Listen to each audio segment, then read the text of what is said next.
Sijui fainali ipeleke Zanzibar, fainali ipelekwe Mwanza, fainali maana itachezwa Benjamin Mkapa. Fainali ikichezwa Benjamin Mkapa, kombe tunaenda kuichukua asubuhi.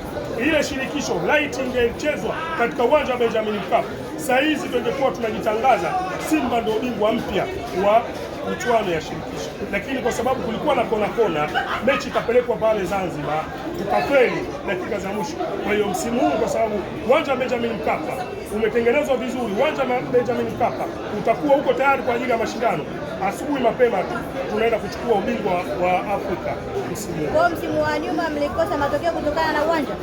Sisi ukiangalia mechi ya Almasri tulipoteza ugenini kwa goli 2-2, tukaja tukacheza uwanja wa Benjamin Mkapa tukaweza kumaintain, tukashinda goli la kwanza, tukashinda goli la pili, dakika 90 kama 2-2, tukaenda kwenye mkwaju wa penalty na tukafuzu kwenda nusu fainali. Kwa hiyo Berkane walitufunga goli 2 nyumbani kwao. Kwa hiyo ingelikuwa uwanja wa Benjamin Mkapa, basi tungekuwa na uwezo wa kurudisha zile goli 2 na tukaenda kwenye mkwaju wa penalty na tukachukua kombe. Kwa hiyo kilichotuathiri sisi ni uwanja wa Amani New Zanzibar.